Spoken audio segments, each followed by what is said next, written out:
En términos económicos, se entiende por mano de obra tanto el esfuerzo físico y mental llevado a cabo por un trabajador para fabricar, reparar o mantener un bien, como a la remuneración económica que dicho trabajo implica, o sea, el precio de los servicios de trabajo. Este es un servicio prestado por una persona que utiliza su esfuerzo físico, destrezas y conocimientos para solucionar, reparar o construir bienes, como maquinarias, electrodomésticos, la construcción de casa, etcétera. También se puede decir que son rendimientos de mano de obra que ejerce una persona con sus propias manos, donde es necesario un pago, el cual varía de acuerdo al país o tipo de trabajo que se haya hecho. Dicho trabajador puede estar involucrado directa o indirectamente en el trabajo a ejercer o ejecutar. Bueno, creo que todos tienen una idea más o menos clara, ¿no? De lo que significa la mano de obra, el trabajo, la labor que llega a ser el humano, tanto en el esfuerzo físico y mental para lograr cambiar algunas cosas o completar procesos.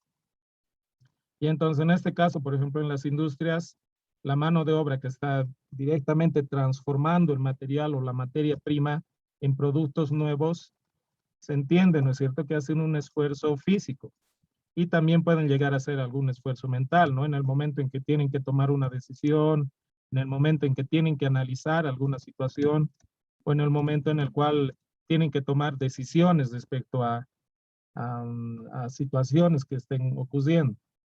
Entonces, todo ese esfuerzo físico es recompensado de manera económica, ¿no? Y la contabilidad también tiene que registrar y mostrar posteriormente todo ese gasto que se ha realizado para, para la retribución económica al esfuerzo físico o mental que vamos a realizar las personas, ¿no? A ver, algunos otros conceptos. ¿Qué significa sueldo, por ejemplo? Sueldo es la remuneración comprometida a un dependiente por el esfuerzo intelectual, dice. Eh, Sueldo y salario son dos palabras que se utilizan mucho como sinónimos, digamos, ¿no? Pero tienen una concepción o una definición un tanto diferente. Sueldo, por ejemplo, nos habla del esfuerzo intelectual. O sea, son aquellas situaciones en las cuales una persona, por ejemplo, tiene que analizar cosas, tiene que tomar decisiones, como hacen los que tienen, ¿no es cierto?, nivel jerárquico en una empresa, como los jefes o gerentes, los cuales no hacen tanto esfuerzo físico, sino que más es el esfuerzo intelectual, ¿no es cierto?, de analizar papeles, datos, documentos, todo ello. Bueno, el salario, ¿qué dice del salario? Remuneración que se cancela a un dependiente por el esfuerzo manual. Entonces, esto es lo contrario, ¿no? El salario sería por el esfuerzo físico que va a realizar una persona. Por ejemplo, los operarios, la gente que transforma, que maneja las máquinas, el chofer, todos ellos están haciendo un esfuerzo físico, ¿no es cierto? Entonces, a ellos correspondería la remuneración denominada salario. Y entonces, esa diferencia es importante tomar en cuenta en lo que significa la contabilidad. Pero ¿qué es una remuneración? Dice, las remuneraciones es el valor monetario que se cancela a un dependiente por la labor realizada dentro de la entidad. Puede ser cancelada periódicamente o por resultados. Entonces, la remuneración engloba todo lo que es el sueldo y salario. Es el valor económico, monetario que se cancela a la persona que realiza una labor, ya sea física o intelectual, ¿no es cierto? O puede ser una mezcla de ambas, puede ser una labor que sea intelectual y física. Bueno, existen tres tipos de remuneraciones. Bueno, vamos a dividir así, digamos, ¿no? Pueden existir muchas otras clasificaciones, pero nosotros vamos a tomar estas tres. Las remuneraciones por tiempo. Esas son las que se cancela al trabajador por el tiempo comprometido. Puede ser medido por cualquier unidad temporal, ¿no es cierto? Horas, días, semanas trabajadas. Por ejemplo, cuando se contrata una persona que necesitamos que haga una obra eh, en las instalaciones de una empresa, a esa persona lo que va a ocurrir se le va a contratar por tiempo, ¿no es cierto? Digamos, por una semana. Por una semana. Entonces, en la semana él tendría que haber concluido el trabajo, ¿no? Remuneraciones a destajo. Retribución al trabajador por el trabajo efectivamente realizado. Cantidades producidas de producto, una construcción, un informe encomendado. Ya, pues, Destajo significa que tiene que haber un producto final, o lo que estamos buscando es un producto final. No necesariamente se determina un tiempo, aunque sí, digamos, la persona que vaya a realizar va a determinar un tiempo, digamos, voy a entregar de aquí a 2 semanas. Entonces, eso es un trabajo como por objetivo, ¿no es cierto? Eso se llama destajo. Por ejemplo, si igual, como en el caso de la construcción, si agarramos un albañil y se le dice, bueno, necesito que me construya este pequeño ambiente, él va a decir, bueno, voy a tardar un mes, digamos, un mes, pero el tiempo en ese caso no es importante, mejor si tarda menos, o si tarda un poco más, no importa. La cosa es que tiene sí o sí que acabar el trabajo, ¿no? Entonces tiene que entregarnos concluido con todos sus gastos asumidos, todo. Él nos hará un presupuesto en el cual consigna que va a entregar el producto por esa retribución económica, ¿no? Entonces no le estamos pagando por su tiempo, sino que le estamos pagando porque concluya el trabajo, por lo que se ha comprometido, ¿no? Igual lo mismo ocurre, por ejemplo, en informes encomendados, como en el caso bueno, ahora que está de noticia, que han encomendado a la Universidad de Salamanca. Por ejemplo, ahí la Fiscalía lo que ha hecho ha sido contratar a esos consultores para que ellos realicen un trabajo, ¿no es cierto? Los consultores habrán dicho va a costar tanto y va a ser durante tanto tiempo. En el tiempo podría ser un poco más, un poco menos. Ahí lo que se está pagando es porque concluyan el informe y den una conclusión, ¿no? Del análisis que hayan realizado. Luego, remuneración a contrato. Es la retribución que se realiza por un tiempo determinado, en que en este se detallan el tipo de trabajo, el valor a retribuir y si tiene validez definida o indefinida, entre otros aspectos. No, bueno, generalmente cuando hay una empresa que contrata personal, lo que hace es contratar bajo contrato, ¿no? Igual ese contrato puede ser por un tiempo definido, digamos un año. Muchas veces las empresas contratan asesores, digamos, o gente que realice cierto trabajo de auditoría o de, yo qué sé, en otros aspectos, por los cuales les contratan por un año. No, y ya bueno, al siguiente año ya ven si necesitan aún volverlo a contratar o no. Y el otro contrato, el que generalmente todos esperan, ¿no es cierto?, dentro de una empresa es el contrato de tiempo indefinido, el cual ya la empresa te reconoce como una persona de planta, ¿no? Que va a trabajar ahí, digamos, hasta que uno quiera. Bueno, esos son los tips de remuneración, entonces.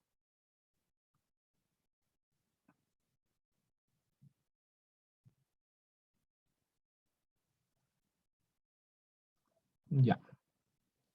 Eh, Dentro de lo que significa la mano de obra, vamos a ver, aquí no está, pero hay también una clasificación o una tipificación del tipo de mano de obra. Ya, hablamos en este caso de lo... ¿Dónde se perdió? Bueno, no sé dónde está, pero...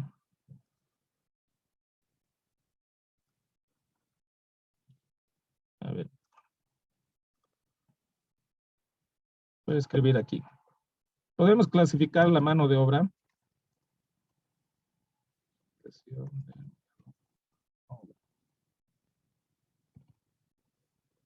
Podemos clasificar en base a la funcionalidad. Se pueden haber muchas formas de clasificar, así como hemos visto, clasificación de costos, clasificación de materiales, todo ello, ¿no es cierto?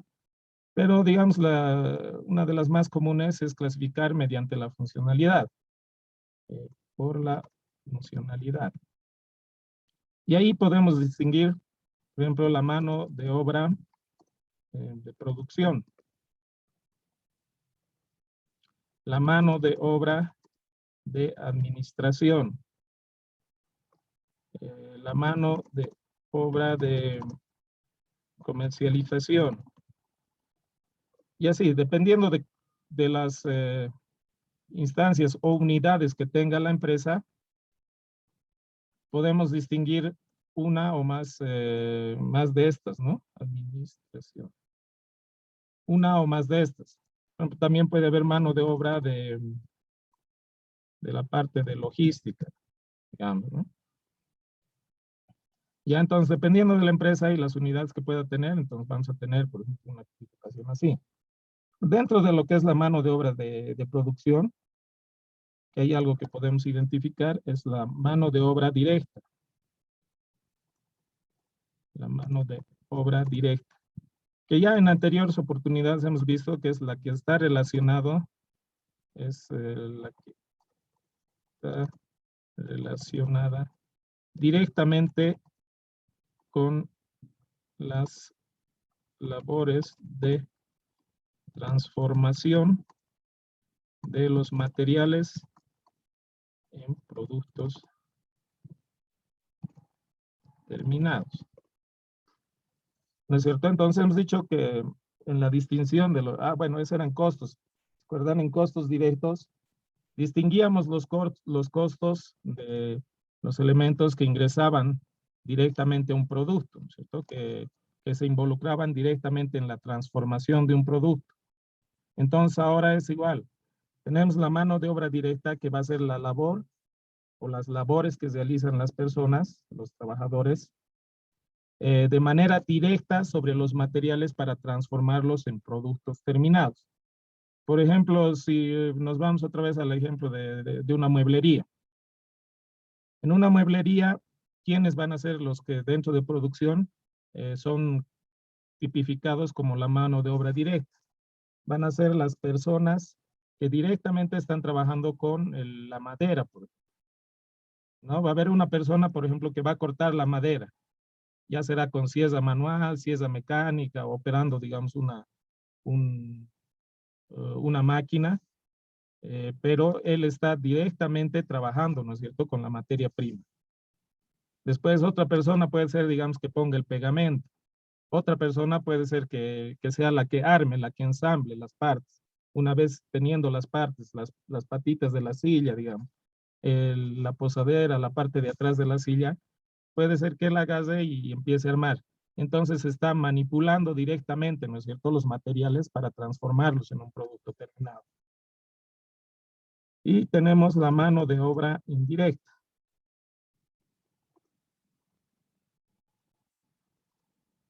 Es la que está dentro del proceso productivo,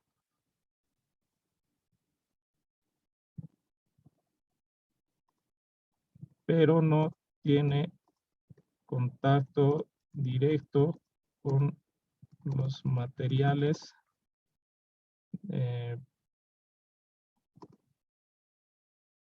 en los procesos de transformación.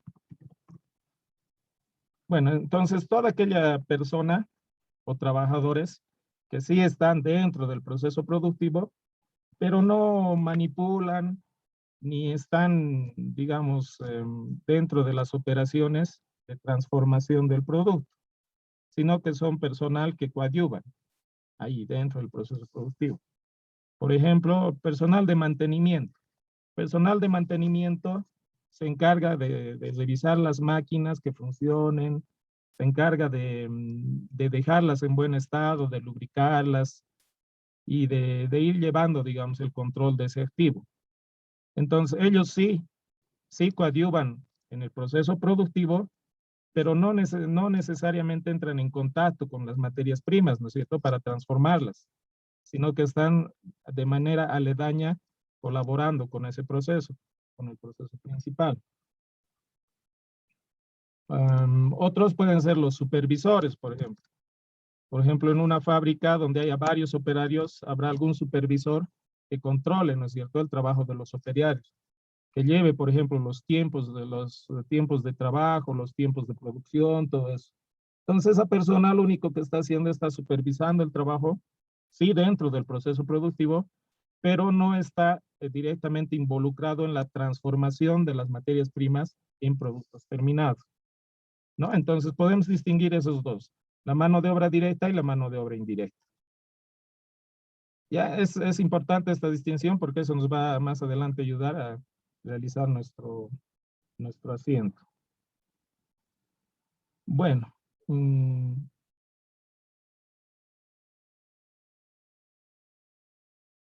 Ya. Todo eso que hemos hablado del esfuerzo del humano, tanto intelectual o físico, hemos dicho que tiene que ser retribuido, ¿no es cierto?, de alguna manera. Bueno, la forma que conocemos es la retribución económica, monetaria. Entonces, el poder contabilizar eh, todo lo que nos exige la ley y lo que debemos dar al trabajador, requiere de armarnos una planilla. Ya es una planilla de sueldos y salarios, se llama, ¿no? Entonces, hemos distinguido que son dos cosas diferentes, sueldos y salarios, ¿no es cierto? Por eso la planilla se llama de sueldos y salarios. También cuando veamos las cuentas, vamos a ver que hay cuentas de sueldo y cuentas de salario. Entonces, las cuentas de sueldo van a ir generalmente hacia la mano de obra directa, ¿no? Porque las personas que hacen el esfuerzo físico, digamos, en las industrias, son las que están en la mano de obra directa. Y los salarios van a ir un tanto referidos a las personas que están haciendo el esfuerzo mental, intelectual, como los administradores y otras personas, ¿no? En esa categoría. Bueno, entonces la planilla de sueldos es generalmente un documento que se lo realiza periódicamente, donde se determina el total ganado de los empleados, el líquido pagable a cancelar por el empleado de entidad, y además se determinan otras cosas como los descuentos y aportes que se tiene que hacer, que están normados por ley. Ya, bueno, aquí he puesto una imagen que no se ve muy bien, pero vamos a mejor entenderlo bien haciendo una planilla.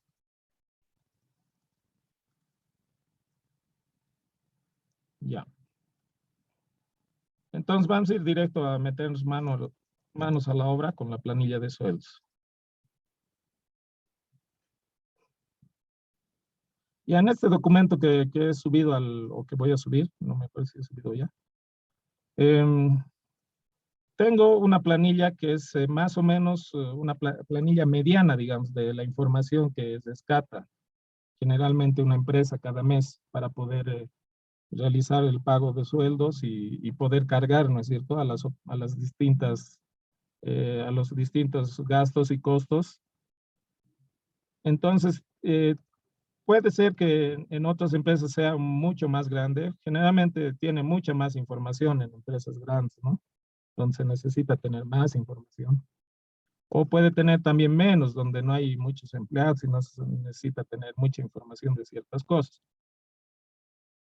Pero, bueno, en nuestro caso, vamos a utilizar esta para ejemplificar, ¿ya? Aquí ya les he puesto, bueno, algunos conceptos de qué significa cada columna. Entonces, y bueno, muchas de estas están eh, justificadas mediante artículos de las normas o decretos supremos, ¿ya? Que también les he puesto aquí en referencias. Por ejemplo, dice aquí inciso 1. Aquí está, inciso 1 es de esta columna, horas extras. Las horas extras, por ejemplo, está reglamentado por la Ley General del Trabajo en su artículo 55. Y aquí en referencias les he puesto el artículo y qué otros artículos también de otros decretos supremos reglamentan. ¿Ya? Entonces, igual, digamos, el inciso 2 dice Ley General del Trabajo, artículo 46. ¿De qué era el inciso 2? A ver, inciso 2, aquí está igual, de jornal diario. Eso porque está reglamentado en la Ley General del Trabajo. A ver, veamos otro inciso. El inciso 3, por ejemplo, aquí. Esto reglamenta los domingos y feriados. Y las referencias se los he puesto, ¿no? Más o menos qué dice ese artículo de ese decreto supremo. A ver, el inciso 4 dice que esta parte del bono de antigüedad está reglamentado en el decreto supremo 21060, cierto artículo. Entonces aquí tenemos qué dice en ese artículo, ¿no? Y qué otro artículo complementario tal vez tiene. ¿Ya? Bueno, entonces lo que vamos a hacer es, voy a ir avanzando con el ejemplo y según vayamos llegando a las columnas, les voy a ir explicando. Porque hay columnas que tienen bastante explicación, que se quieren bastante explicación. A ver, ya. Este es mi cuadro de datos. Este es mi cuadro de datos. Entonces me dice que con este cuadro de datos realice mi planilla de sueldos y salarios. Y posteriormente el asiento contable. Bueno, entonces voy a copiar la cabecera de la planilla y voy a ir haciendo uno por uno.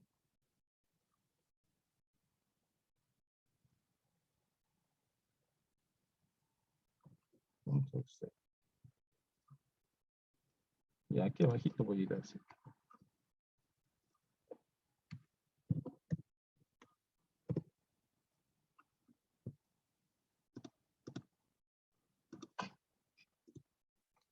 Ya. Bueno, la primera columna, ¿qué significa? Es el departamento al que pertenece el empleado. Hemos dicho cuando los escribí que podemos, ¿no es cierto?, clasificar la mano de obra según la funcionalidad. En este caso es lo mismo, cuando está dividido una empresa por unidades o por departamentos, es porque está dividido según la funcionalidad.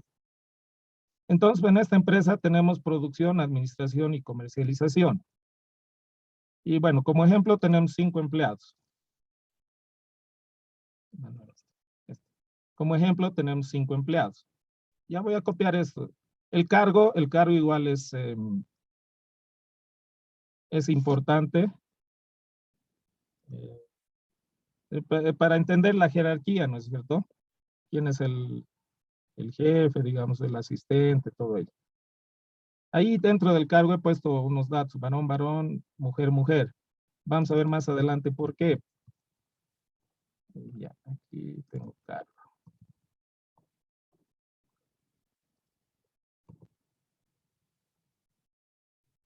Bueno, esos son datos que conozco. Ya. Nombre y apellidos del trabajador, eso es los datos personales, ¿no es cierto? Como no nos interesa nombres y apellidos, trabajador 1, trabajador 2, trabajador 3, trabajador 4, trabajador 5, para nuestro ejemplo. Ya. Días trabajados. Ya, este dato no lo copio. Sí me sirve para más adelante. Días trabajados, sí tengo aquí. Ese es un dato. Igual, días trabajados, entonces copio de las personas. ¿Qué significan los días trabajados? Son los días que efectivamente va a trabajar una persona, ¿no es cierto?, dentro de un periodo. Allá, esta planilla, bueno, habría que ponerle título, ¿no? Siempre o generalmente los documentos que se hacen en contabilidad tienen que tener un título y tienen que estar referidos hacia algún periodo.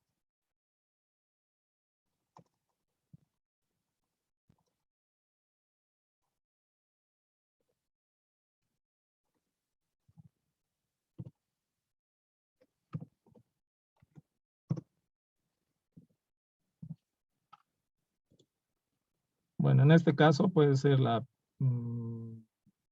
del mes de enero, digamos. Ya.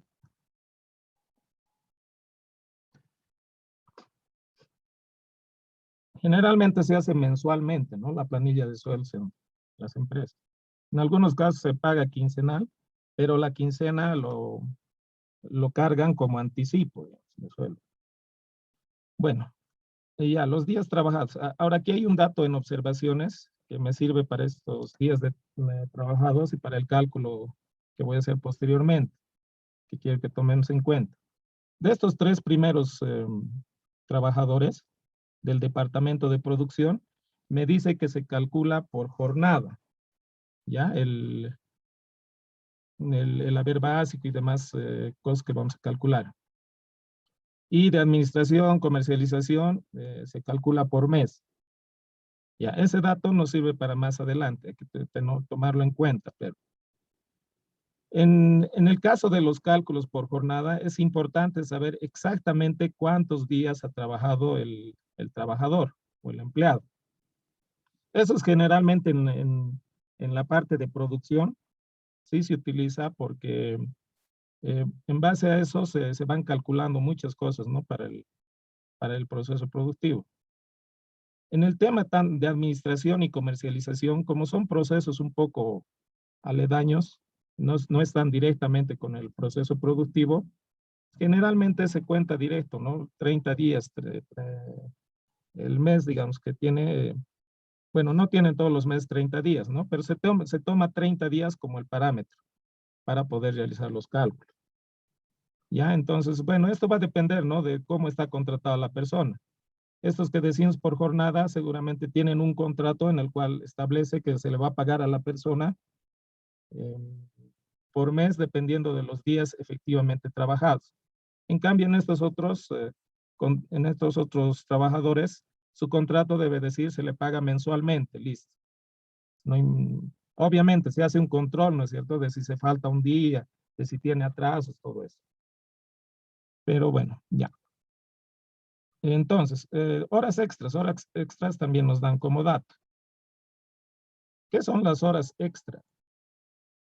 Son las horas que están fuera del horario de trabajo, ¿no es cierto? Por ley, aquí vamos a ver, aquí debe estar, por ejemplo, a ver, horas extras.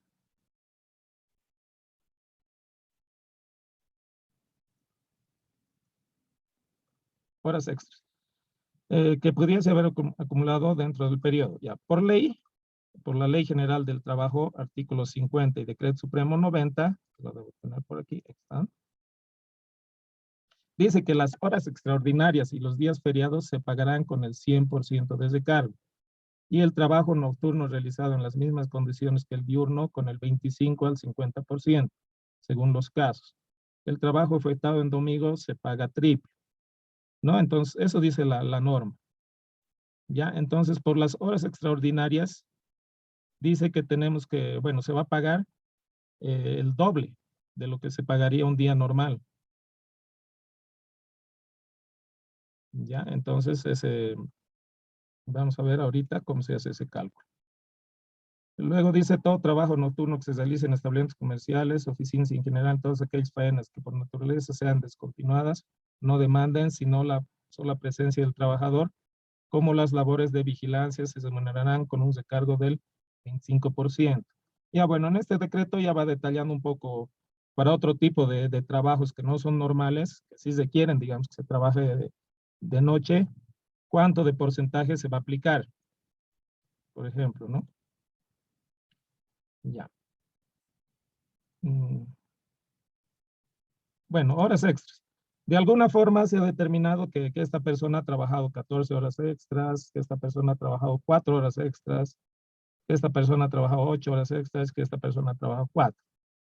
Eso lo lleva adelante el control de personal, ¿no es cierto? La persona que se encarga de ver, de revisar cuántas horas ha venido a trabajar, o en algún caso se le pide al trabajador, por ejemplo, si no trabaja sábado, que venga a trabajar sábado, digamos, todo el día, 8 horas.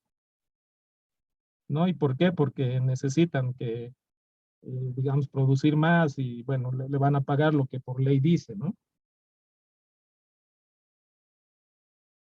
Ya.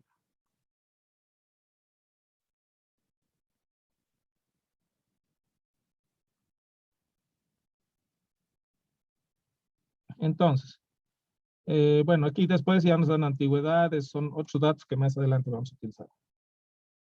En esta columna jornal diario, uh, lo que vamos a hacer es calcular cuánto gana el trabajador por día. Aquí tenemos el haber básico. Esto igual tiene que estar estipulado en algún lado, ¿no es cierto? Cuando contratan a una persona le dicen, le podemos pagar tanto. Entonces eso está en su contrato, bueno, o en la forma en la que han pactado. Entonces, para nosotros encontrar, este haber básico significa el pago en un mes, ¿no? Entonces nosotros tenemos que encontrar por día. Y para ello, ¿qué vamos a hacer? También nos referimos a la Ley General del Trabajo, artículo 46. A ver qué dice esa ley. La jornada efectiva de trabajo no excederá de 8 horas diarias y de 48 por semana. La jornada de trabajo nocturno no excederá de 7 horas, entendiéndose por trabajo nocturno el que se practica entre horas 20 y 6 de la mañana. Se exceptúa de esta disposición el trabajo de las empresas periodísticas, que están sometidas a reglamentación especial. La jornada de mujeres no excederá de 40 horas semanales diurnas. Se exceptúan a los empleados u obreros que ocupen puestos de dirección, vigilancia o confianza y que trabajen discontinuamente o que realicen labores que por naturaleza no pueden someterse a jornadas de trabajo. En estos casos tendrán una hora de descanso dentro del día y no podrán trabajar más de 12 horas diarias. Ya, y hay tres datos importantes. El primero es que nos habla que, bueno, por semana, por día se debe trabajar 8 horas y por semana 48 horas. Pero ese es para el caso de los varones. Para el caso de las mujeres, dice, no debe exceder de 40 horas semanales. Ya, o sea, eso significa un día menos.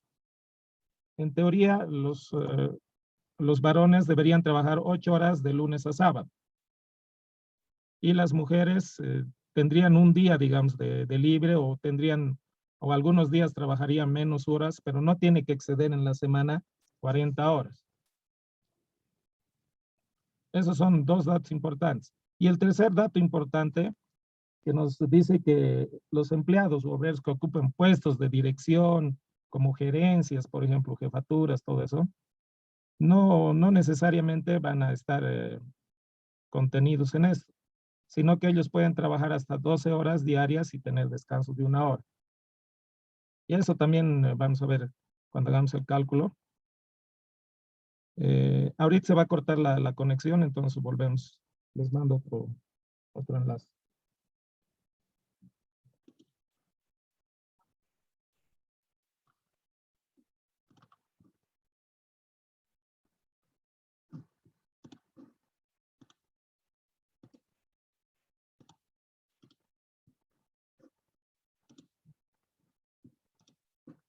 Ya, les explicaba. En esta parte del jornal diario, vamos a encontrar cuánto percibe por día cada trabajador. Y eso depende primero del sueldo que tiene, de haber básico, ¿no es cierto? Lo que se ha comprometido la empresa a pagarle mensualmente, y depende además de otros factores que están descritos en la norma, que la tenemos aquí. Una, si es varón, porque los varones por semana deberían trabajar 48 horas máximo, y las mujeres máximo hasta 40 horas. Bueno, eso es lo que dice la ley, ¿no? Generalmente si es que trabajan menos, no hay ningún problema.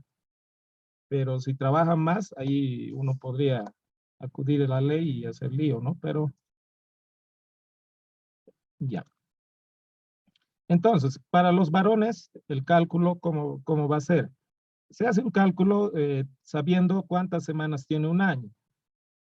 Ya se toma el número de 52, que es lo que generalmente ocurre, que un año tiene 52 semanas. Se divide entre los meses que tiene un año, eso da un valor. Luego, posteriormente, se calcula las horas por mes, que es las horas de la semana, las máximo que puede trabajar el varón, en este caso 48, ¿no es cierto? Y se multiplica por ese valor que se encontró antes, por 433. Eso da 207.84. Bueno, y entonces para encontrar el jornal diario es el haber básico dividido entre este valor multiplicado por 8. Ya, 8 que son las horas. Y para las mujeres es igual. Se encuentra la semana mes, que igual va a ser 4.33. Se encuentra las horas por mes que puede o que debe trabajar una mujer. Aquí ya cambia un poco, ¿no? Porque como hemos dicho que las mujeres, según la ley, máximo deberían trabajar 40 horas, multiplicado por el anterior valor, da 173.2. Entonces, en la fórmula para encontrar el jornal diario va a cambiar ese valor, ¿no es cierto? Desde esto va a continuar la fórmula. Va a ser el haber básico dividido entre ese número por 8. Entonces, por eso es que tenemos el dato de si el trabajador es varón o mujer.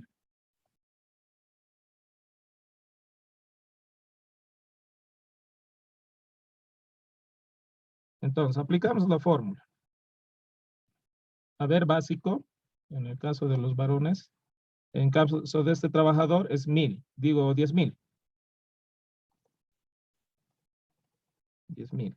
Dividido entre ese numerito que encontrábamos, 207.84.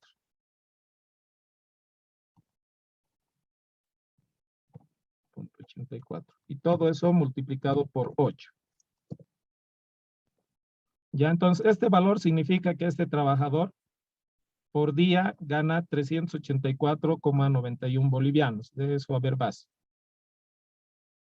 ¿Ya? Para el siguiente, en el siguiente caso también es varón. El ensamblador ahí dice. Ese también es varón. Entonces, utilizamos su haber básico, 14,000 dividido entre 207. ¿Cuánto era? 207.84 y eso se multiplica por 8. Listo. El siguiente tenemos que su haber básico es 8,000 dividido entre 207.84 por 8. Ya está. Ahora, la siguiente es mujer, contador mujer, me dice. Entonces, su haber básico, 15,000 dividido entre, para las mujeres, ¿qué valor hemos encontrado? 173.2. 173.2, todo eso multiplicado por 8. Y para la última trabajadora también es mujer. Entonces su salario, su haber básico, perdón, dividido entre 74.8.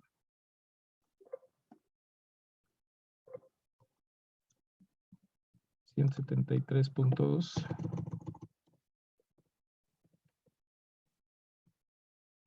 por 8. Ya está. Entonces ya hemos calculado el jornal diario de estos trabajadores.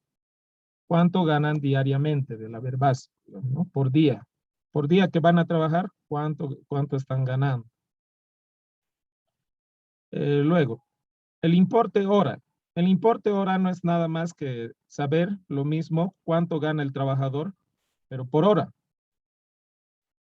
Entonces, para encontrar ese valor, lo único que tenemos que hacer es dividir el anterior valor que hemos encontrado, o sea, el jornal diario, 384.91, dividido entre las horas que se trabaja por día. Y bueno, la ley nos dice que por día se debe trabajar o se puede trabajar máximo 8 horas, ¿no es cierto?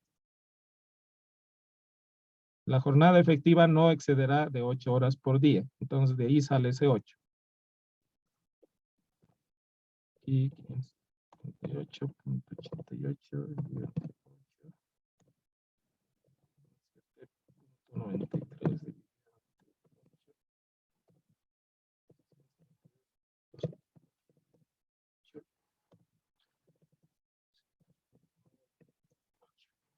Listo. Entonces, esta columna, ¿qué dato nos da? Nos da el dato de que esta persona o estos trabajadores ganan este monto por hora trabajada, ¿no? O tienen comprometido en el haber básico este monto por hora trabajada. Ya. Ahora, este haber básico, que aquí voy a encontrar en la planilla de sueldos, tiene mucho que ver con esta observación. Ya, calcular por jornada y calcular por mes. En el caso de los que están observados como calcular por mes, no va a variar este haber básico. O sea, voy a copiar tal como los encuentro aquí. De estos dos casos, 15,000 y 26,000. 15,000 y 26,000. No varía. Porque les he dicho, por ejemplo, en el contrato puede estar generalmente ocurre eso, ¿no? Con los trabajadores en procesos que no están dentro de producción, es directo. Bueno, por mes se le va a pagar tanto y listo. En cambio, en el tema de producción, a veces es un poco más, más meticuloso, digamos, para encontrar el valor exacto que se le debe pagar, ya porque es el proceso principal, digamos. Entonces, se les calcula por jornada mes. Ya. Entonces, para encontrar el haber básico, lo que tengo que hacer es multiplicar, para estos que están por jornada, ¿no es cierto? Los días trabajados que tengo aquí, en este caso 24, por el jornal diario. Para este caso, 384.91. ¿Ya? Entonces, ese va a ser su haber básico de este trabajador. Parece un poco menos al dato que nos daban, ¿no? Pero ahorita va a aumentar. Vamos a ver. Para el siguiente trabajador es el mismo caso. Nos dice calcular por jornada. Entonces, lo que tengo que hacer es multiplicar los días trabajados, efectivamente, 25, por el jornal diario. 538.88 para ese empleado. Y el último igual, es el mismo caso, calcular por jornada mes. Entonces va a ser 22 días trabajados por el jornal diario, 307.93, corresponde a ese empleado. Y ya está. Ya tenemos el haber básico de todos los empleados. El importe de extras, esto va a sumar al sueldo, ¿no es cierto? Son las horas extras que se ha trabajado, que me dieron como dato y que lo tengo ya anotado aquí también. Bueno, para los que tienen horas extras, calculamos multiplicando esas horas, en este caso 14, por ejemplo, por el importe por hora. Aquí 48.11375. Para el siguiente trabajador igual, horas extras por el importe por hora, 67.36. El siguiente trabajador igual 8 por su importe hora, 38.49.125. 38.49.125. Y el último que tiene datos, 4 horas por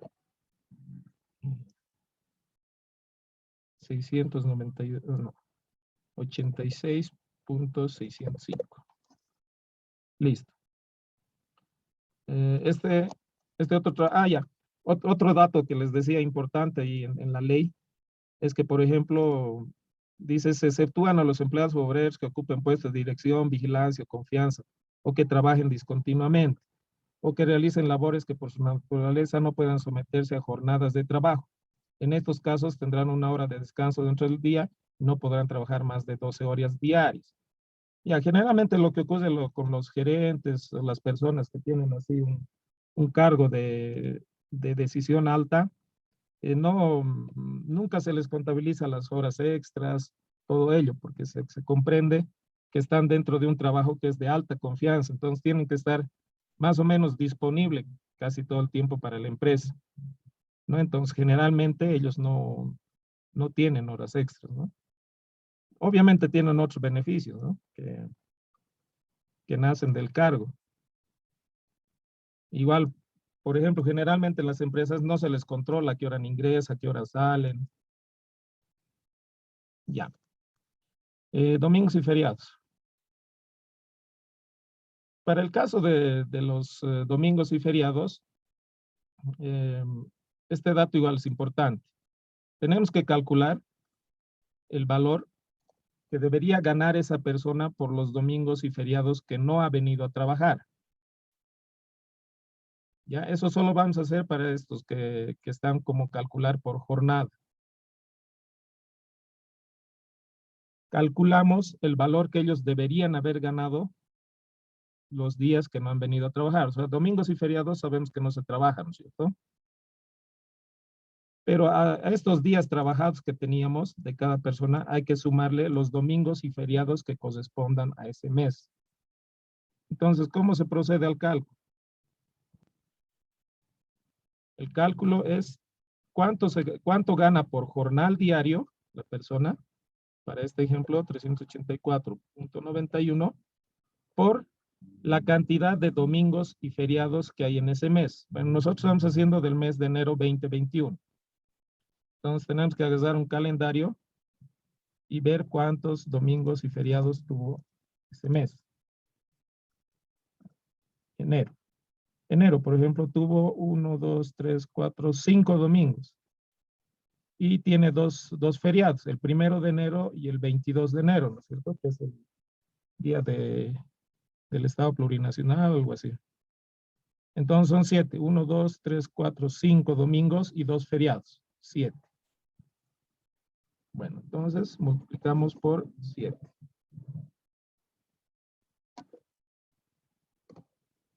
Lo mismo para el resto de empleados. Su jornal diario, 68.88 por 7. 7.93 por 7. Ya, solo de estos tres, porque estos tres son los que están tipificados para calcular por jornada. Del contador, del gerente comercial, que son trabajadores que están para calcular por mes, esos ya se sobreentiende que se les está pagando por esos días. Entonces, aquí ya no se consigna nada. ¿Ya? Entonces, tienes esa particularidad de esta columnita de domingos y feriados, ¿no? Que hay que tener cuidado de la forma en la cual está contratada la persona. Si hacemos por cálculo por jornada, aquí hay que calcular esos domingos y feriados que no trabajan, ¿no? Y los que no están en ese tipo, simplemente se les paga por todo el mes que ya se conoce. Ahora, es otra cosa si, por ejemplo, vendría a trabajar el contador, por ejemplo, un domingo. Ahí se le tendría que hacer un sobrecargo de 3 veces su sueldo por esa jornada, digamos, ¿no? Bueno, pero en nuestro ejemplo no tenemos eso. Entonces lo dejamos ahí. Ya, el bono de antigüedad. A ver, vamos a ir a ver. ¿Qué tenemos en el bono de antigüedad? Se registra el monto calculado para cada dependiente según establece la norma, por el tiempo de trabajo continuo dentro de la entidad y el salario mínimo nacional en vigencia. Ya, esto está regido, esta columna, digamos, está regida por el Decreto Supremo 21060, artículo 60. Me dice 4, ahí voy a hacer referencia. 4. El artículo 60, ¿qué dice del Decreto Supremo 21060 del 85? Regula este pago de la siguiente manera. En sustitución de otra forma, de toda otra forma porcentual de aplicación del bono de antigüedad, se establece la siguiente escala única aplicable a todos los sectores laborales. El monto total efectivamente percibido por el trabajador por concepto de bono en aplicación de la nueva escala precedente no deberá ser en ningún caso inferior al que percibía el 31 de julio del 85, en aplicación en la escala sustituida. Ya bueno, hemos ido al pasado, hasta el 85. Ya, en términos sencillos, ¿qué dice? Todas las personas que hayan trabajado en una institución de manera continua entre ciertos periodos de años van a recibir un bono dependiendo del porcentaje que diga la norma. Ahora aquí no dice, pero ¿cuál es la base de cálculo? Pues, ¿dónde está? Bono antigüedad. Es el salario mínimo nacional. O sea, son 3 salarios mínimos nacionales. ¿Ya? Son 3 salarios mínimos nacionales. Entonces, lo primero que tenemos que encontrar es a cuánto equivale el salario mínimo nacional. Que eso cada año cambia, ¿no? Bueno, el 2020 no ha cambiado por el problema de la pandemia, pero para el 2021 sí ha cambiado. Y eso está en el Decreto Supremo 4501, del 1 de mayo de 2021. Dice. El monto determinado para el salario mínimo nacional en los sectores público y privado es de 2.164, que representa un incremento, bla, bla, bla. Ya, lo que nos interesa es cuánto es 2.164. Entonces, para encontrar el bono de antigüedad de las personas, lo que tengo que hacer es multiplicar los 2.164, que es el salario mínimo nacional, por 3, y esto multiplicar por el porcentaje que corresponda a los años que está este trabajador dentro de la empresa de manera continua. Y ese igual es un dato que nos dan aquí. Aquí dice antigüedad. Aquí está el primero, el trabajador 1, me dice que está 14 años en la empresa. Entonces voy y busco mi escala 14 años, ¿dónde entra? Entre 11 y 14. Entonces entra aquí. ¿Cuánto es el porcentaje? 26%. Entonces, los 3 salarios mínimos nacionales multiplico por 26%. Y ese es su bono de antigüedad de la persona. El siguiente. El siguiente es lo mismo. 2.164 por 3 por ¿cuánto de porcentaje le corresponde a este trabajador 2? A ver, tengo aquí que ha trabajado 6 años. Voy y busco mi tablita de referencia. 6 cae entre 5 y 7. Entonces le corresponde 11%. 11%. Ya está. El siguiente. El siguiente, mantenimiento. Está 1 año y 5 meses. Ya. Si veo mi tabla de referencia, empieza a partir de los 2 años. Eso significa que desde 0 hasta 2 años no tiene derecho a bono de antigüedad. Por lo tanto, el bono de antigüedad de esta persona que está solamente 1 año y 5 meses, o sea, le falta 7 meses todavía para que le den un bono de antigüedad, queda en 0. Ya. Vamos al siguiente. Entonces hemos dicho 3 salarios mínimos nacionales por el porcentaje dependiendo de los años de antigüedad. De la contadora nos dicen 9 años. Voy a mi tabla de referencia, 9 años. Entre 8 y 10 hasta 9. Entonces le corresponde el 18%.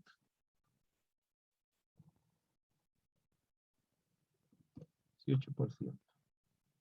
Y por último,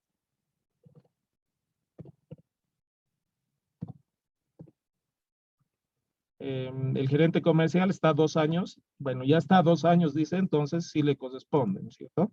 Va a estar entre 2 y 4. O sea, la parte más baja de la escala. 5%. 5%. Listo. Entonces ya hemos encontrado el bono de antigüedad que les correspondería a los trabajadores. Ya está. Ahora sí. Total ganado. El total ganado va a ser la suma de todo esto que hemos encontrado aquí. Del haber básico, del importe extras, de domingos feriados y del bono de antigüedad. O sea, la suma de estos 4 elementos, haber básico primero, 1.237.84, más importe extras, 673. Ya, mejor utilizar 2 decimales nomás. Más 2694.7 más 1687.92. Entonces, este es el total ganado de esta persona, del trabajador 1. 14.293.72. Y para el resto igual, es simplemente sumar el haber básico más el importe extras más domingos y feriados más el bono de antigüedad. 18.227.72. Para este otro, 6.774.6 más 307.93 más 0. Listo. Siguiente, 11.000 más 346.42 más 68.56.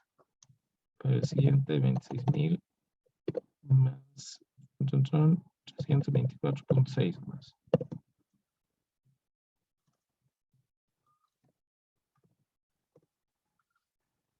Ya.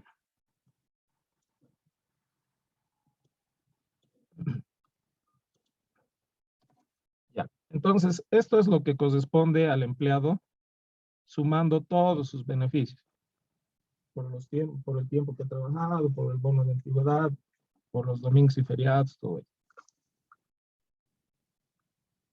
Ahora, a partir de aquí vamos a empezar a descontar primero las cosas que nos exige la ley y posteriormente algunos otros descuentos, digamos, o multas. Ya, primero tenemos el aporte laboral a AFP. Por normativa, igual aquí en referencia lo tenemos. Por normativa, mediante la ley 065 de pensiones, es que se debe descontar al trabajador por estos conceptos. Son 5 conceptos, 1, 2, 3, 4, 5. El aporte de vejez, que corresponde al 10% del total ganado. Eso es para que cuando uno se jubile le den una pensión, ¿no es cierto? Entonces es un aporte que uno hace en forma de prima. Es como un seguro que contrata uno para que cuando ya esté en situación pasiva, en el sector pasivo, empiece a recibir pensiones por todo lo que ha ido aportando a lo largo de su trabajo activo. Luego el riesgo común, que tiene una alícuota de 1.71%, que es en caso de necesitar la persona algún tipo de, ¿cómo se llama? Algún tipo de servicio de salud que ocurra, que no lo cubra, digamos, el sector de las cajas. Por ejemplo, un accidente fuera del trabajo y quede inválido. Inválido en el sentido, no sé, de que pierde, digamos, una mano, una pierna. Entonces, este riesgo común es igual como una prima que se paga para que cuando sí ocurre eso, la AFP te pueda compensar en base a lo que se ha ido aportando con este porcentaje. Posteriormente, la comisión a la AFP, que corresponde al 0,5%, que eso es para la administración, para las AFPs, ¿no? Para que sigan funcionando, es como el aporte para pagarles a ellos. Posteriormente, un aporte solidario, que, bueno, hace no mucho se ha creado, hace unos 10 años más o menos, ¿no? Para que les den a las personas que no tienen o que nunca han aportado la AFP, les dan, ¿no es cierto?, ahora mensualmente una especie de bono. Entonces, bueno, los trabajadores, los que están dentro del rubro legal, estamos aportando ese 0,5% también, ¿no? Para que vaya a ellos. Y posteriormente hay otra bolsa, como un aporte nacional solidario, en el cual los grandes salarios, a partir de 13,000, aportan. Ya dependiendo de qué salario tienen, si es mayor a 13,000, aportan el 1%. Si es mayor a 25,000, aportan el 5%. Y si es mayor a 35,000, aportan el 10%. O sea, los que tienen salario o total ganado menor a 13,000, no aportan, ¿no? Bueno, ahorita vamos a ver en el cálculo, entonces. Todo eso está establecido en la ley 65 de pensiones. Ya igual pueden ver en la referencia un resumen más o menos de qué dice esa norma y qué establece. Bueno, entonces empezamos los cálculos. Es simple. El total ganado, 14,293.72 por 10% para este primer caso, para el aporte de vejez. Y en toditos lo mismo. Total ganado por 10%, total ganado por 10%, total ganado por 10%, total ganado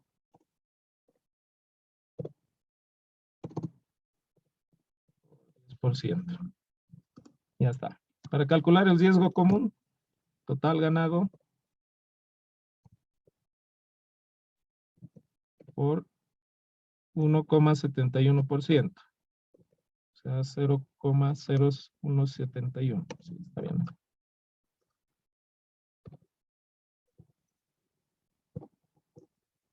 Por 0,0171.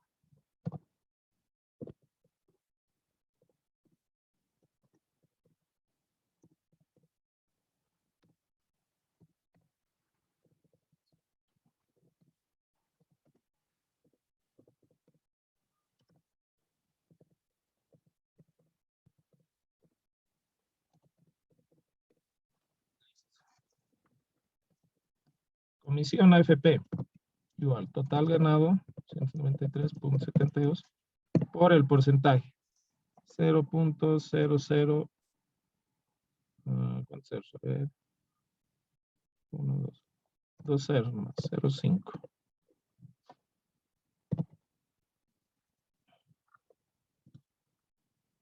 Aquí, total ganado, 0.5.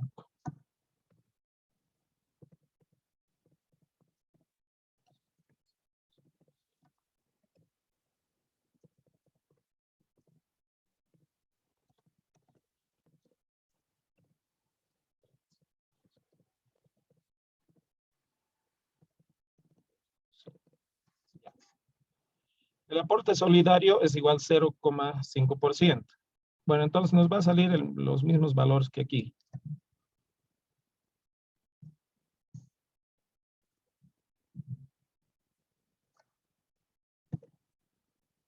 ¿Ya? Es la misma alícuota, entonces no hay dónde perderme. Listo. Ahora el aporte nacional solidario. Entonces hemos dicho que este quinto elemento, como establece la norma, aquí aporte nacional solidario dice, cuando el total ganado es mayor a 13,000 bolivianos. Se aplicará, es decir, en la alícuota, de 13,000 hasta 25,000, 1%, de 25,000 a 35,000, 10%. Entonces, bueno, a ver, este, por ejemplo, 14,200, ya, entra, que es mayor a 13,000. ¿Qué alícuota se aplica? Me dice entre 13,000 y 25,000, el 1%. Entonces, agarro y 93,72 por 1%. Por 1%. 18,000 entra, es mayor a 13,000 y está entre 13,000 y 25,000, entonces igual 1%. 27.72 por... Ya. 9,237, no entra, ¿no? Es menor a 13,000, entonces ese no aporta. 16,514, nuevamente mayor a 13,000 y está entre 13,000 y 25,000, entonces el 1%.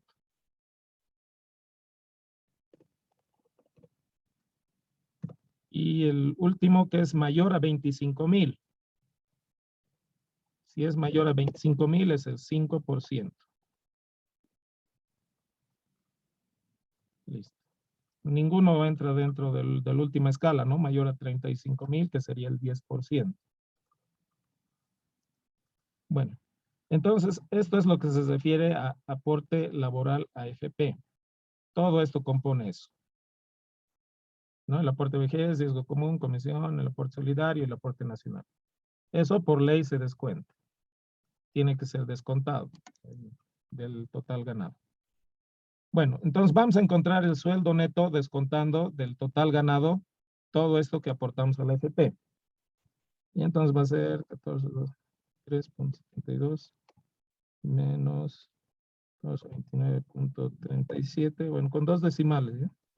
Menos 71.47 menos 142.94.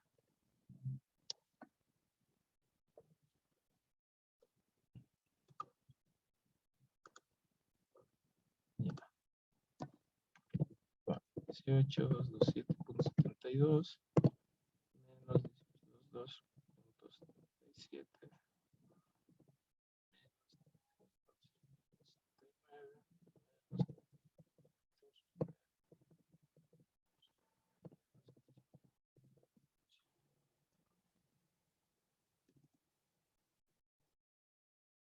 Solo una vez puse 71.47. 1, 2, 3 elementos más. ¿Por qué? 100. Aquí faltan aquí 244.42 menos 71.77. Faltaban. Ya. Aquí 9,237.9 menos 923. 7 7 menos 46.19 menos 46.19 0. Y 18 menos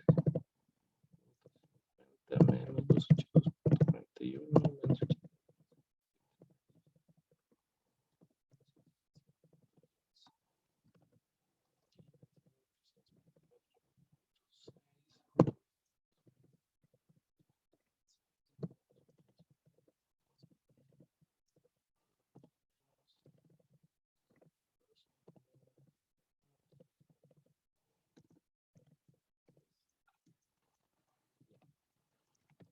Voy a comprobar si está bien.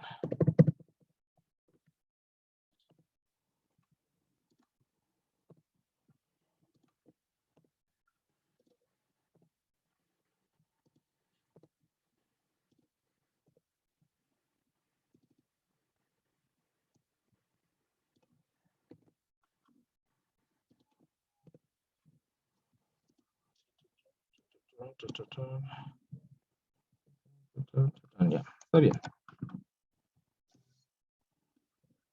Entonces, ese es mi sueldo neto, ¿no? El total ganado menos todo lo que he ido encontrando para el aporte laboral a las AFPs. Ya. Ahora, otro descuento importante que igual nos exige la ley es el RC-IVA. El RC-IVA es un régimen complementario al IVA. Ya, eso también tiene su normativa. Vamos a ver, ¿dónde está? RC-IVA. Esto está dispuesto por la ley 843 y sus decretos reglamentarios. Ya corresponde a la alícuota del 13%. 13% del sueldo neto. O sea, lo que hemos encontrado aquí, ¿no? Ya. Pero bueno, no es tan fácil agarrar y simplemente multiplicar por 13%. Tiene varias cositas el RC-IVA. Por lo cual necesitamos hacer un cuadrito aparte para encontrar el RC-IVA. ¿Ya? Aquí igual, bueno, ya tenemos el formato. Entonces voy a hacer aquí el cuadro para el cálculo del RC-IVA de los trabajadores.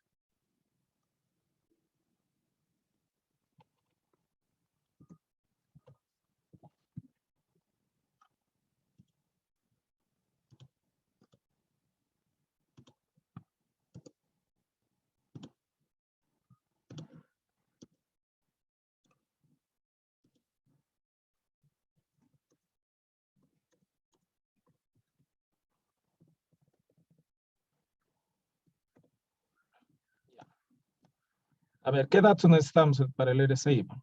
Necesitamos nombres y apellidos. Voy a copiar de aquí. Nombre y apellido. Necesito el sueldo neto. Sueldo neto es lo que he encontrado aquí, ¿no es cierto? Entonces, agarro y copio eso. Sueldo neto. Ya, el mínimo no imponible.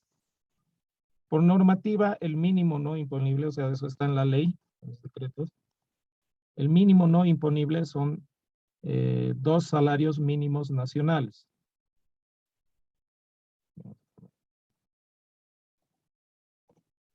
2 salarios mínimos nacionales. O sea, significa 2 por 2.164, que es el salario mínimo nacional para esta gestión, ¿no es cierto? Listo, eso es para todos. El monto imponible va a ser la resta del sueldo neto menos el mínimo no imponible. Entonces, para el primer caso, 4.05 menos 4.328. Segundo caso, 13.728.7 menos 43.28. Tercer caso, 80.063.85 menos 28. Cuarto trabajador, 14.50.78 menos 3.28. Y el último, menos Listo. Ese es el monto imponible. Esa es la base sobre la cual vamos a calcular 13%. Bueno, ahorita se corta la conexión, les mando otro enlace.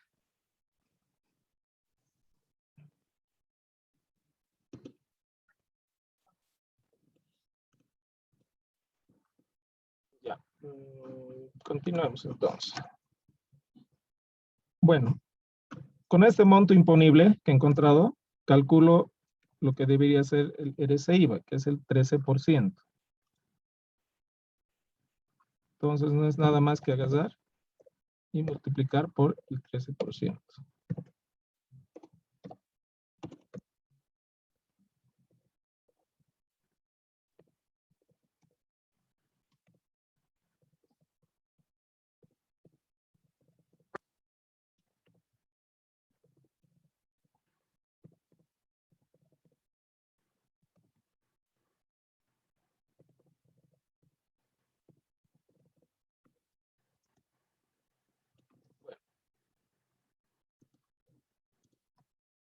Una vez que ha encontrado ese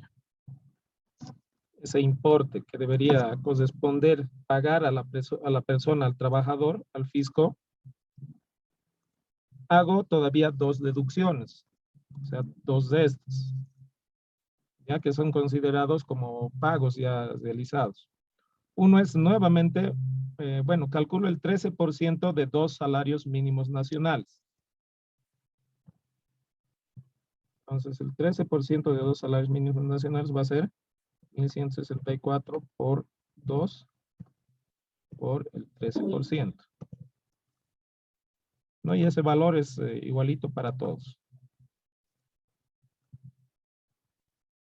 Ahora, lo que tengo que hacer es, las personas, ustedes han debido ver, que ganan una cierta cantidad de dinero, van declarando facturas, ¿no es cierto?, a la empresa en la que trabajan.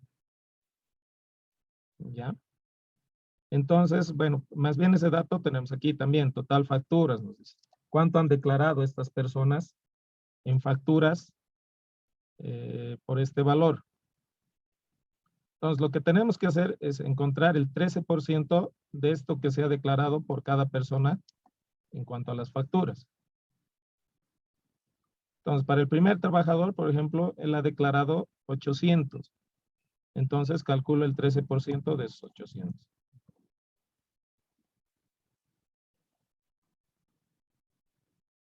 Para el trabajador 2, ha declarado él o ha entregado, hay un formulario, ¿no? Especial, el formulario 110. Oh, perdón, allá no es 87. Formulario 110. Mediante el cual las personas declaran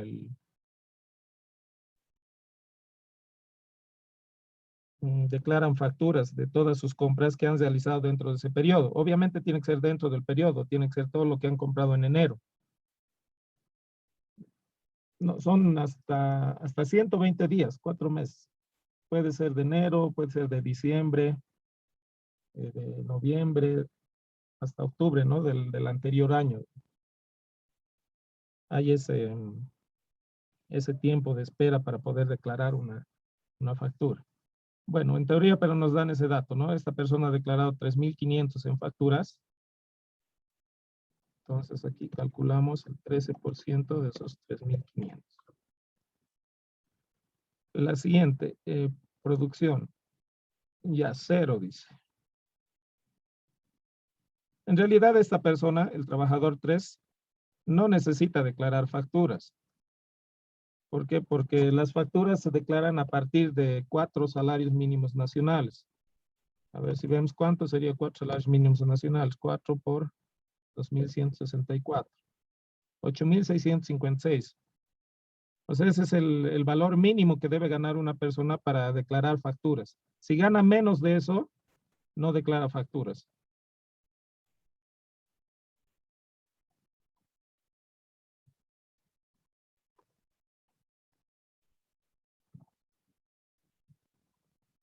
Es decir, no necesita calcularse el RCIVA.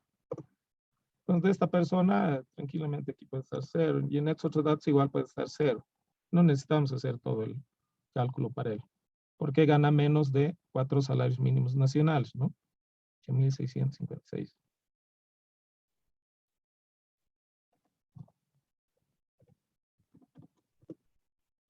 Ya. A ver, para los siguientes. Me dice que declaró 3.000 en facturas. 3.000 por punto 13. Y el último, 10.200. ¿No? Por punto 13. Listo.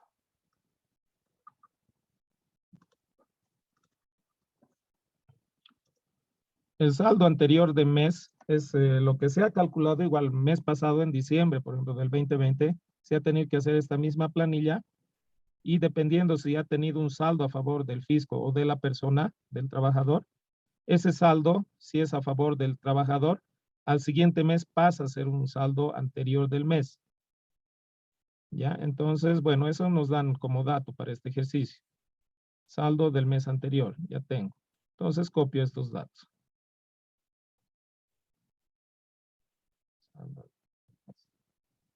Listo. Ahora sí vamos a encontrar el saldo a favor, ya sea del fisco, de impuestos o del trabajador.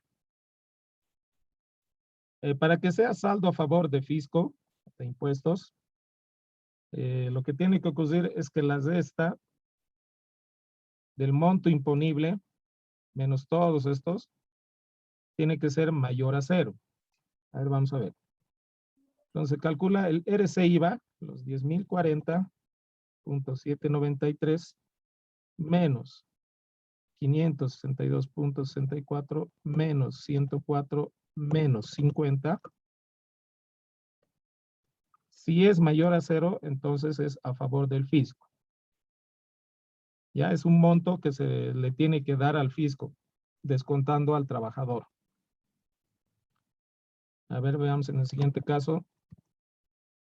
El RC IVA encontrado es 1.482 menos 562.64 menos 455 de facturas que he declarado menos 520 saldo del mes anterior. Es negativo. Entonces, este valor 55.51 es a favor del dependiente. Y esto sería 0. Para este trabajador no necesitamos calcular porque como tiene un salario menor a 4 salarios mínimos nacionales, no tiene que ser cobrado el impuesto. Para este sí, ¿cuánto hemos determinado la RC IVA? 1.289.964 menos 562.64 menos 390 menos 500. Sale negativo. Entonces es a favor del dependiente. Punto 68. Tiene que ser redondeado. 2 decimales. Igual debería estar redondeado 2. Ya. Luego, para el último caso, 2253.55 menos 562.64 menos. Igual, es negativo. Entonces, es a favor del contribuyente.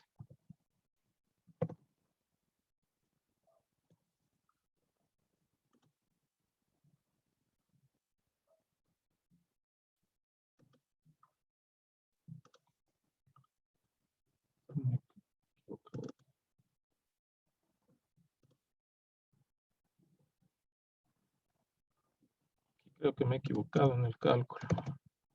1289.964 menos 562.64 menos 390 menos 500.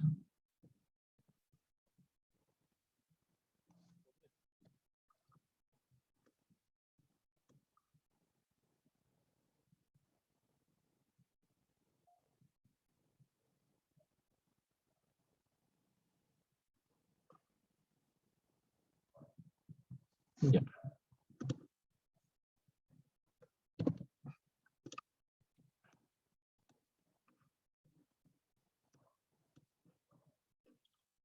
Entonces, volvemos a nuestra planilla inicial, nuestra planilla de sueldos y salarios.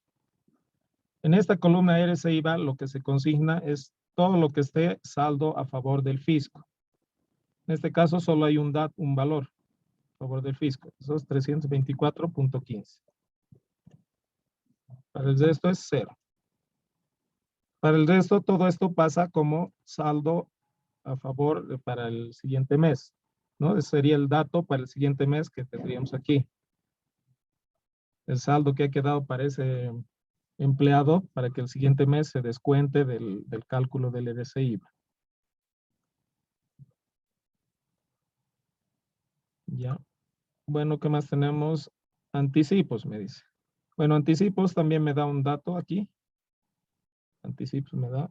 Entonces copio esos datos. 1200, 300, 0, 5000. Pueden ser por diferentes situaciones, ¿no? Los anticipos, digamos, o a alguien se le paga quincenalmente, o ha solicitado un préstamo, un adelanto. Entonces, pueden haber varias situaciones que lleve a que la empresa le dé un anticipo a la persona. En otros descuentos, vamos a poner todo aquello que corresponda a descuentos que se hagan, digamos, por faltas, por atrasos, por multas. ¿No? Las empresas tienen una reglamentación interna que a veces uno cuando falla, entonces castigado de la manera económica, ¿no? Generalmente cuando hay atrasos, se descuenta, digamos, media jornada, así. Eso depende de cada empresa. Bueno, aquí tenemos el dato. A esta persona, por ejemplo, le vamos a descontar 80 y a este otro 120. El resto no tiene multas ni descuentos ni nada. Listo. Entonces, totalizamos estas tres columnas, el RC/IVA, anticipos y otros descuentos, en una columna que se llama total descuentos. Entonces es 324.15 más 1000 más 80. Aquí solo es 200. Aquí también solo 300. Acá es 120. Y acá solo 5000.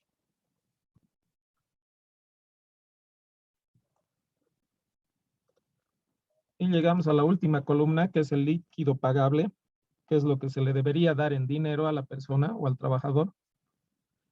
Y esto sale de estar el sueldo neto menos el total descuento. Entonces, para el primero, sueldo neto 12,334.05 menos el total descuentos 1404.15. Siguiente, 15,728, su sueldo neto menos descuentos 200. Siguiente, 8,063.85 menos total descuentos 300. Siguiente, 14,250.78 menos 120. Y por último, 21,662.52 menos 5,000.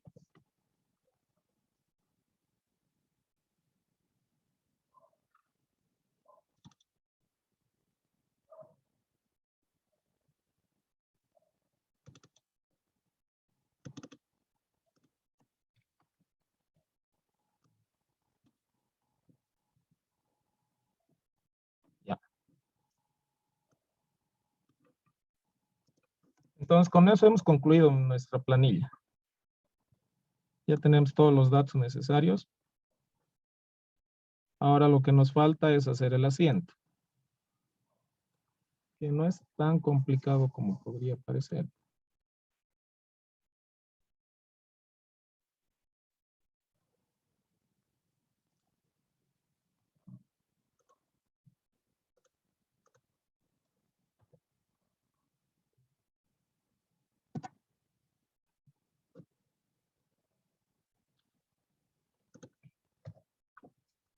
A ver ahí. Esto puede ser a fin de mes. Por el registro de eh, sueldos y salarios.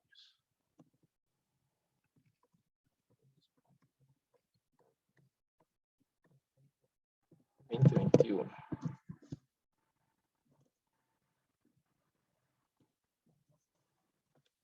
Ya. Bueno, a ver, la primera cuenta que vamos a necesitar consignar es la que va a cargar todo lo que hemos encontrado para el proceso productivo, para la mano de obra directa. Entonces nosotros tenemos una cuenta, ¿no? Que está en este plan de cuentas dentro de del proceso productivo. Esta, la 512, mano de obra directa. El día de ayer, por ejemplo, hemos cargado esta, ¿no? Materiales directos. O para el otro caso del sistema periódico, eran materiales utilizados en el periodo, materiales del periodo utilizados.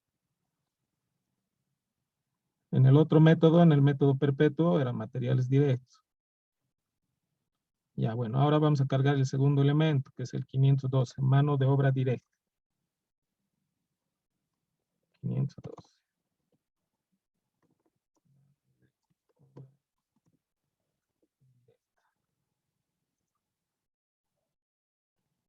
La mano de obra directa, ¿por quiénes está compuesto? Hemos dicho en la clasificación que la mano de obra directa es la que está relacionada directamente con los labores de transformación, ¿no es cierto? Entonces, del cargo que tenemos de estos empleados, podemos más o menos distinguir quienes trabajan directamente en el proceso de transformación de los materiales. Por ejemplo, aquí tenemos un cortador. Esto debería decir que es de una empresa de una mueblería.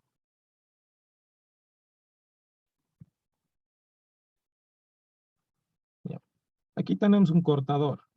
Este está directamente relacionado, ¿no? Porque está cortando la madera y todo ello. Tenemos un ensamblador. Ese también está relacionado porque va a hacerle que hagas a las partes y seguramente le pone pegamento y las va juntando.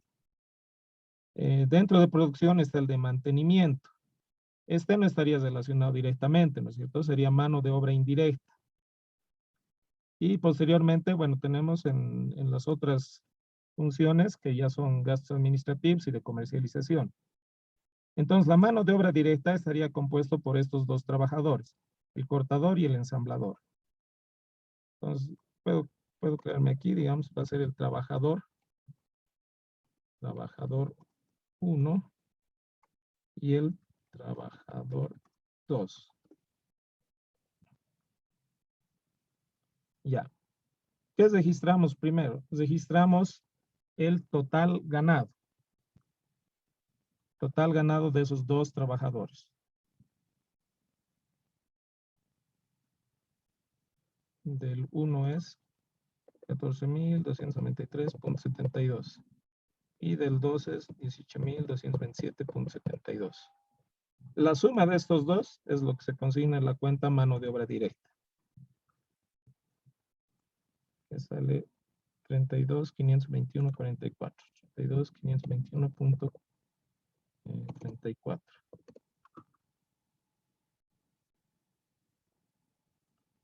521.44. Ya está.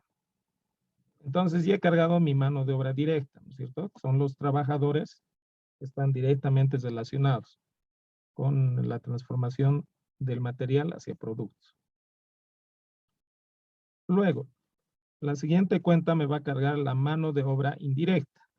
A ver, veré mi plan de cuentas cómo está eso. Aquí está una cuenta, la 522, mano de obra indirecta. Entonces utilizo esa. Mano de obra indirecta. ¿Quién corresponde? Hemos dicho esa clasificación, el trabajador 3, ¿no? Porque está dentro del proceso productivo, pero no está directamente manipulando o transformando los materiales. Es de mantenimiento, entonces se encarga, digamos, de poner a punto las máquinas, ¿no? Para que funcionen. Entonces ese es el trabajador 3. Bueno, como solo hay un dato, voy a copiar directo. El trabajador 3, total ganado 9.237.9.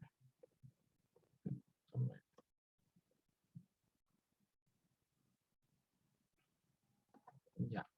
Tercer cuenta que vamos a cargar son los trabajadores de otros procesos, ¿no es cierto? De otros departamentos que ya no están relacionados con lo que es el departamento de producción o el proceso productivo.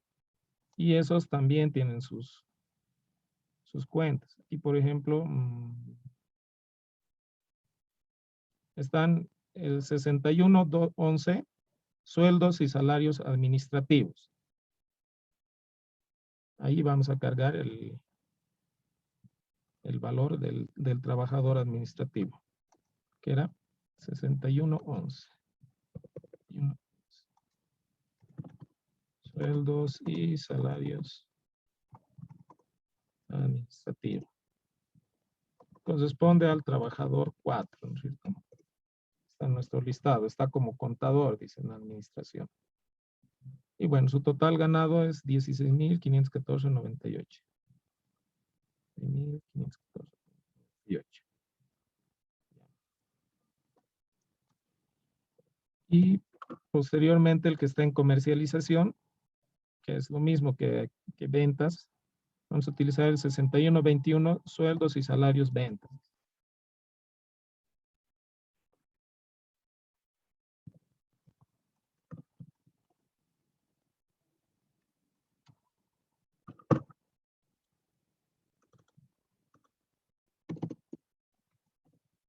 Ventas, trabajador 5. ¿Cuánto es su total ganado? 26.324.6. Ya está. Eso compone nuestra parte del debe. Ya hemos ido cargando a los diferentes gastos que corresponde para los sueldos o el total ganado de los trabajadores. Ahora lo que corresponde al haber.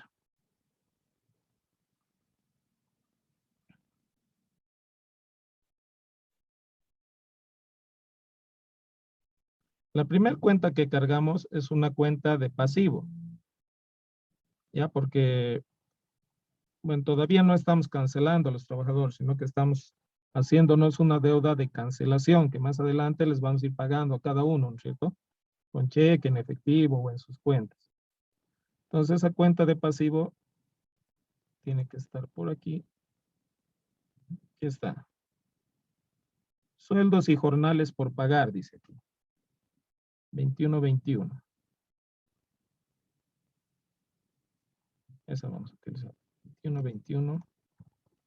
Sueldos y jornales por pagar. Bueno, esto corresponde a lo que les tenemos que dar en efectivo líquido, ya descontando todo, ¿no es cierto? Y con todos los accesorios que le han ido añadiendo. Entonces, ese dato va a salir del líquido pagable.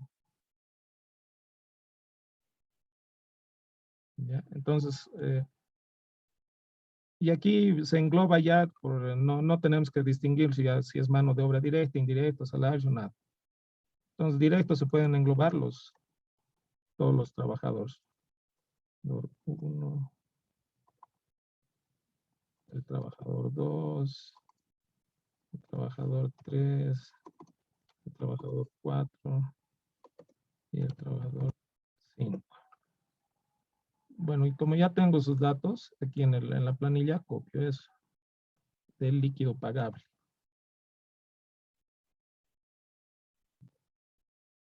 Voy a poner el parcial. Lo sumo todo eso, me da 65.015.75. 15,75. ¿No? Eso va al haber. ¿Por qué no estamos haciendo un pasivo? Entonces está incrementando un pasivo, entonces eso va al haber. Luego,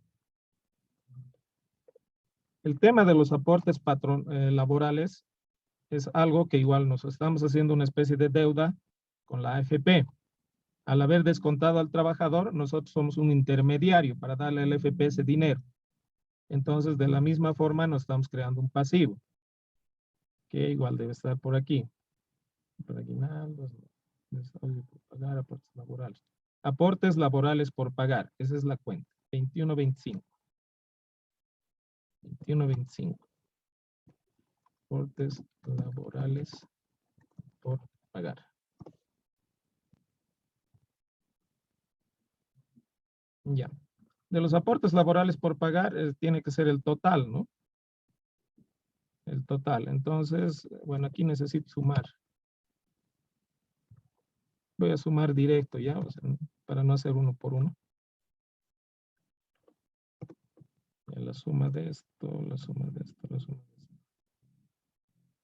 Y la suma de eso.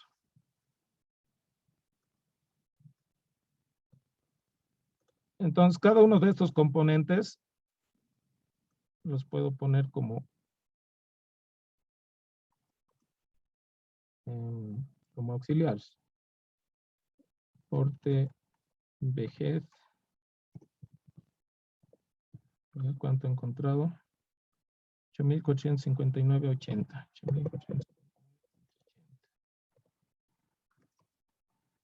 Es el otro, riesgo común, 14.46.64.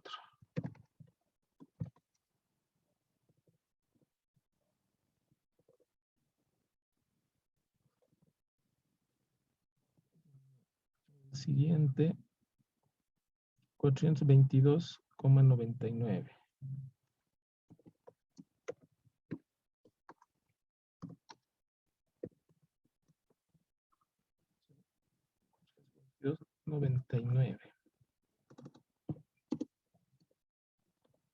Siguiente, aporte solidario, es igual, 422.99. Y por último, el aporte nacional solidario, 1.086.59. 1.086.59. Bueno, entonces la suma de todo esto me compone lo que significa la cuenta aportes laborales por pagar.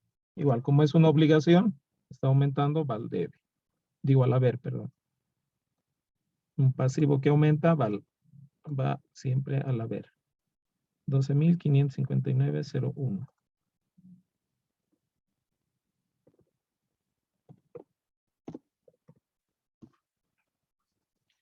Ya. ¿Qué más? Otra obligación es el RC-IVA que tengo que pagar a impuestos. Voy a ver por aquí.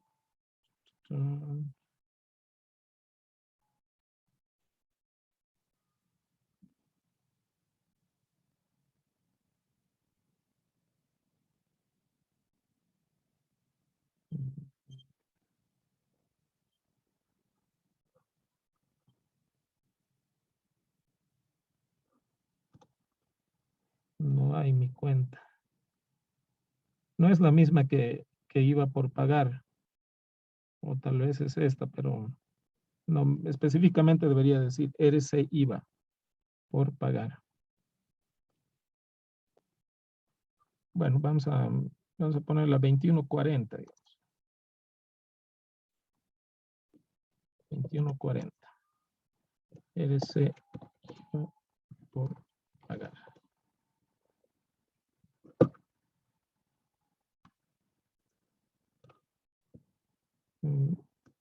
Bueno, el RC IVA por pagar, igual debería totalizarlo. La suma de todos los RC IVAs. Como solo tiene un valor, entonces va a darme ese valor nada más, ¿no? 324.15.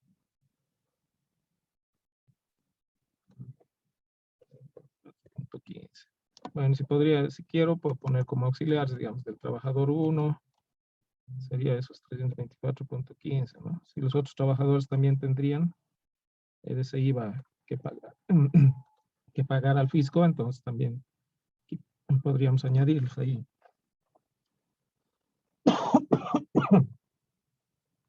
Ya. 8. Anticipos al personal. Todo lo que le hemos anticipado al personal, que va a salir de una cuenta de activo. A ver. Servicios básicos. Todo lo que se va prestando al personal o se va dando como adelanto, se registra, ¿no? Igual como una transacción, la cual sale de caja y aumenta un crédito por recuperar, como dice aquí.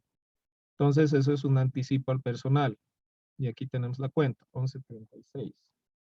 Entonces, ahora tenemos que dar de baja esa cuenta. 1136, anticipos al personal. Como vamos a dar de baja, entonces se va a la ver. A ver, ¿y cuánto es el anticipo al personal? Igual, sería totalizando lo que tenemos en anticipos. 6.500. Todo esto sumado da 6.500. Entonces, como disminuye un activo, se va a ver. 1.500.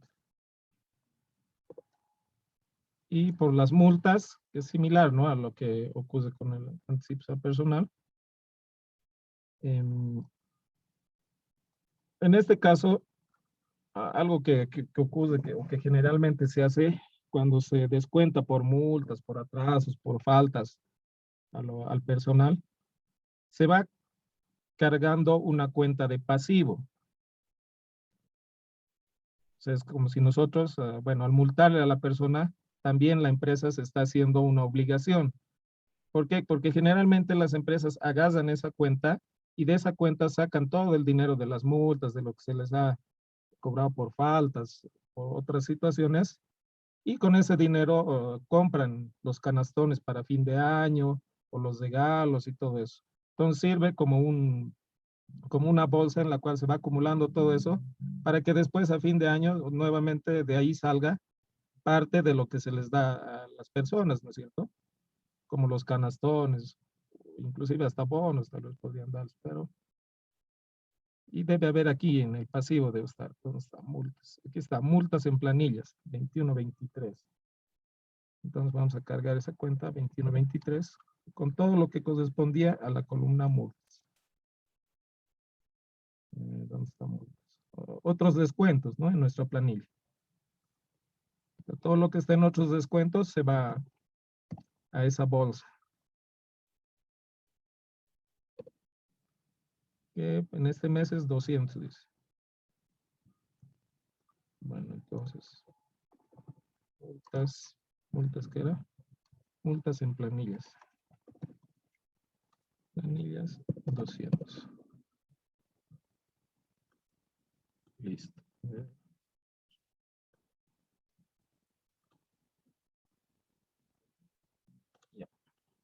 Ahora veamos la suma. 84,598,92. 84,598,92. Este lado. 84,598,91. 84,598,91. Ya. Eso es los totales. Bueno, no ha cuadrado, ¿no? Mi asiento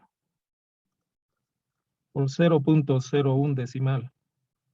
Eso es por los varios decimales que hemos estado utilizando, por ejemplo, en estos cálculos del aporte laboral, más que todo.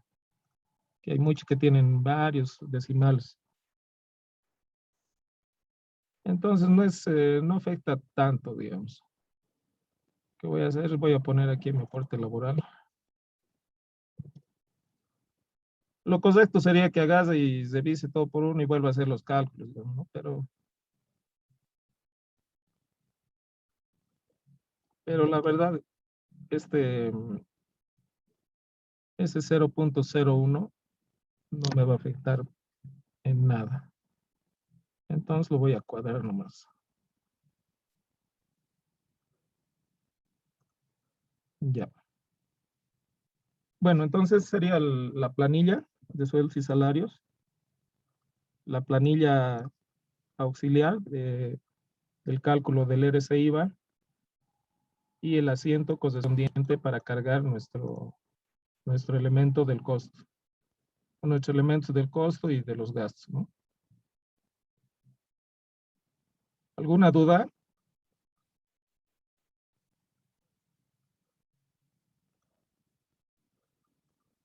Ya esto les voy a Licenciado, subir. ¿Sí? Dime. para sacar el bono, ¿Antigüedad? sí, licenciado, eso lo ha multiplicado por 3. Ese dato, lice, ¿de dónde salió? Ah, ya. El bono de antigüedad siempre se calcula 3 salarios mínimos nacionales por la alícuota que nos da en la tablita.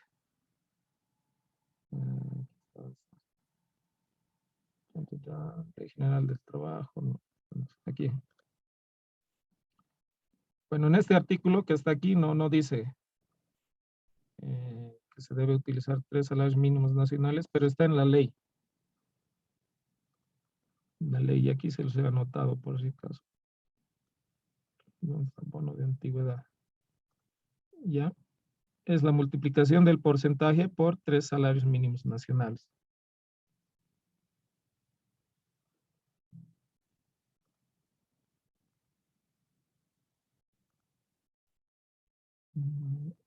Y ese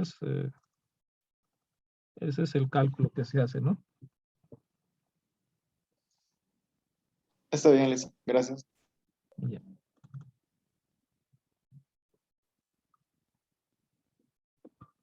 ¿Alguna otra duda?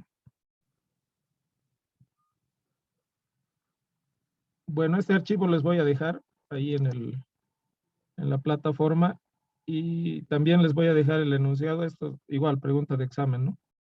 Y ya tengo el enunciado, entonces les voy a dejar eso también para que vayan realizando. ¿Dónde estás? Segundo parcial, mano obra.